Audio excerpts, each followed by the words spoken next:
And I want to cut across to India Today's Rahul Kanwal, who joins us from Saryu Ghat. Rahul, this perhaps is the way first Deepotsav must have been, as emotional, if not more.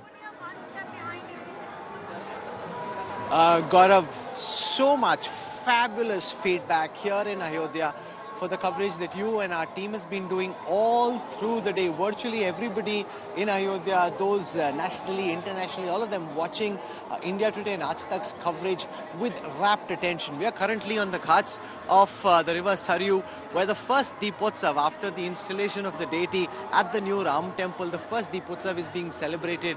You've been here, Gaurav, the last several days. This really is your story that you've been covering with so much passion, so much energy. Now, all of this coming together in the most magical way possible. I'm joined at this time by some of my colleagues who've been helming our coverage all through the day. And I just want to get their reactions and their feedback on this. This is Sanjay Sharma. Typically, you see him cover law for us at the India Today group, but his understanding of our culture, our civilization is par excellence, and his coverage really has been phenomenal. Sanjay, what was this day like for you? आपकी coverage की इतनी तारीफ हो रही थी, मैं सुबह सुन रहा था, आप सरयू नदी, तुलसीदास, इतनी चीजें कोट कर रहे थे, खूब समा बांधा आपने. कैसा रहा आपके लिए पूरा? मेरे लिए तो मतलब एक तरह से लाइफ टाइम एक्सपीरियंस कह सकते हैं इसको. और सिर्फ मेरे लिए नहीं, मुझे लग रहा 800 करोड़ ऐसे लोगों के लिए ये पूरे दुनिया भर में ये लाइफ टाइम एक्सपीरियंस होगा. लेकिन उन 800 करोड़ में से कुछ हजार लोग हैं जिनमें मैं शामिल हूं, जो यहाँ पर बैठकर इसको एक्सपीरियंस कर रहे हैं. अदरवाइज तो बाकी लोग टीवी पर देख रहे थे. हालांकि हमने भी मुख्य समारोह था वो अपने मोबाइल पर देखा, लेकिन इसके यहाँ रहना ही अपने आप में एक बहुत अद्भुत फीलिंग देता है.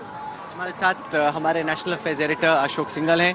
अशोक जी, आपने तो इतने समय से अयोध्या की कहानी को कवर किया है.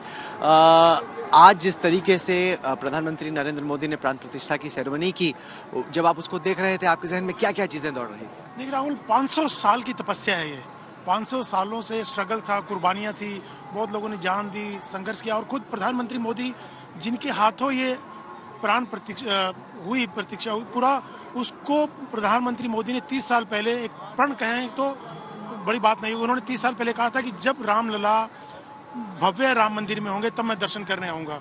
तो सोचिए, वो उस वक्त नरेंद्र मोदी ने, और पूरे राम मंदिर आंदोलन में भी एक प्रबंधक की भूमिका में थे. जब राम मंदिर आंदोलन शुरू किया, अडवाणी जी रथ यात्रा पे थे, नरेंद्र मोदी उस रथ पे सवार थे, मुरली मनोहर जोशी के साथ उस वक्त आए थे. तब कोई जानता नहीं था नरेंद्र मोदी को, तब उन्होंने प्रण लिया था ये. तो आज एक साक्षी बने इस गवाह के, अपने आप में बहुत बड़ी अनुभूति है राहुल.